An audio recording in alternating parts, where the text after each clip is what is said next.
Hello বন্ধুরা, কেমন আছো তোমরা সবাই? আশা করছি ভালো। মানুষ ইচ্ছা পূরণ ব্লগ থেকে আবারও চলে এলাম তোমাদের সবাইকে স্বাগত জানাতে। এই যে আজকে তো শনিবার বন্ধুরা, আমাদের নিরামিষই, তাই আমি সম্পূর্ণ রান্নাটা নিরামিষভাবেই করব। এই দেখো, আমি বড় বড় 3টে বেগুন নিয়েছি আর মাঝারি সাইজের 3টে আলু নিয়েছি। আজকে আমি এই বেগুন দিয়ে বেগুন বাহার বানাবো। তার জন্য তোমাদের ভিডিওটি সম্পূর্ণ দেখতে হবে, আমি কেমন করে বেগুন বাহার বানাচ্ছি। ঠিক আছে বন্ধুরা, আর ভালো লেগে থাকলে একটা লাইক দিয়ে দেখা শুরু করে দিও আর কমেন্ট করে জানিয়ে দিও কেমন হয়েছে। হ্যাঁ, আর আমার চ্যানেলটিকে অবশ্যই সাবস্ক্রাইব করে দিও নতুন বন্ধুরা।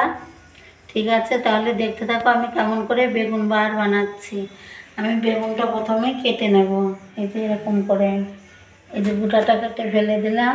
এই সমান সমান করে এই যে 2 খণ্ড করে নিচ্ছি, নিয়ে তার মধ্যে দিয়ে এই যে আর একটা ভালো করে দিচ্ছি, দিয়ে এবার আমি বেগুনগুলো তার ভিতর দিয়ে এই যে এরকম করে কেটে নিচ্ছি।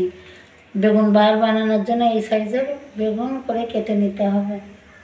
তাহলে আমি আর আমি মশলাটা দেবো একটু সরিষা, জিরে, আদা আর লঙ্কা দিয়ে আমি মশলাটা করে নেব। সব কিছু কেটে কুটে আবার তোমাদের সঙ্গে ফেরত আসছি। আমি কড়া বসিয়ে দিয়েছি, সাদা তেলে রান্না করব বেগুন বাহার।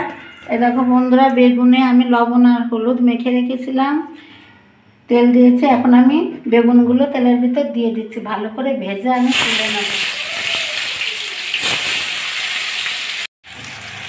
বন্ধুরা, এরকম আমি ডুবো তেলে বেগুনগুলো ভেজে নিয়েছি। এখন তেল ঝরিয়ে আমি তুলে নিচ্ছি একটা প্লেটে।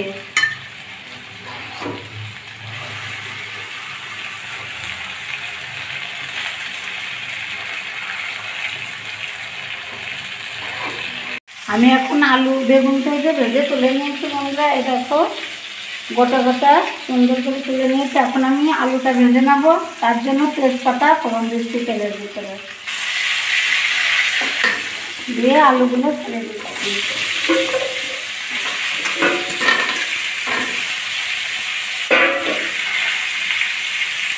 আলুর ভিতরে আমি একটু লবণ দিয়ে দিচ্ছি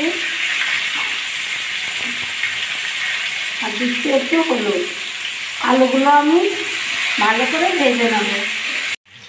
আলুগুলো লাল লাল করে ভেজে নিয়েছি। এখন আমি বেটে রাখা মশলাটা দিয়ে দেবো। এই যে এর ভিতরে আছে সাদা জিরে, কালো সর্ষে, আদা আর লঙ্কা। তাহলে মশলাটা আমি দিয়ে দিচ্ছি। মশলাটা দিয়ে আমি আলুগুলো ভালো করে কষিয়ে নেব। মশলা সর্ষে দিয়ে আছে, আমি তো বেশি কষাবো না, হালকা করে কষিয়ে নিচ্ছি। এই যে এখন একটু জলটা দেবো, স্বাদ মতো লবণ দিয়ে দিলাম আর পরিমাণ মতো হলুদ দিয়ে দেবো। এবার আমি একটু ধনের পাতা কুচিয়ে রেখেছিলাম, ধুয়ে দিয়ে দিচ্ছি। বেগুনটা আমি পরে দেবো, যেহেতু বেগুনটা আমি ভেজে নিয়েছি, ভালোতেই গলে গেছে। এখন আমি এই যে আলুর ভিতর একটুখানি জল দিয়ে দেবো।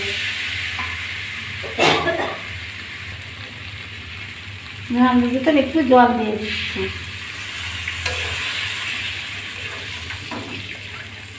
আমি লো টু মিডিয়াম আছে রেখে 3-4 মিনিট চাপা দিয়ে রেখে দিচ্ছি, তারপরে আবার ফিরে আসছি।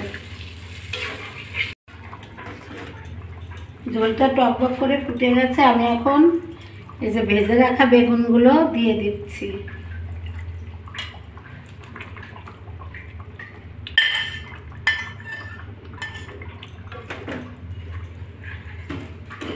দিয়ে আমি আরও 5-7 মিনিট রান্না করে নেব।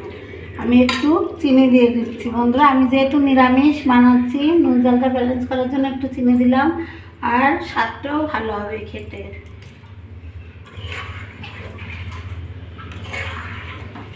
বেগুন দিয়ে তো বেশি জাল করা লাগবে না, বেগুনটা যেহেতু আমি আগে থেকে ভেজে নিয়েছি। আমি 2টো কাঁচা লঙ্কাও দিয়ে দিচ্ছি, দিয়ে আমি একটু চাপা দিয়ে রেখে দিচ্ছি। আমরা যে বেগুন বাহার কমপ্লিট হয়ে গেছে রান্না করা, ঠান্ডা হলে আরও শুকিয়ে যাবে ঝোলটা। এখন আমি চুলাটা বন্ধ করে দিচ্ছি।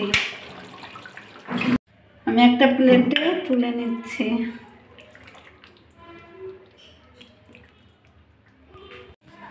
বন্ধুরা, এই যে আমি ঘরে থাকা উপকরণ দিয়ে খুব সহজেই বেগুন বাহার বানিয়ে ফেললাম। তোমরাও বাড়িতে ঠিক এভাবে বানিয়ে খাবে। ভালো লাগলে একটা লাইক করে দিয়ে দেখা শুরু করে দিও। আর নতুন বন্ধুরা যারা সাবস্ক্রাইব করেনি, প্লিজ আমার চ্যানেলটিকে অবশ্যই সাবস্ক্রাইব করে দিও। ঠিক আছে বন্ধুরা, আজকে এ পর্যন্ত। সবাই ভালো থেকো, সবাইকে টাটা।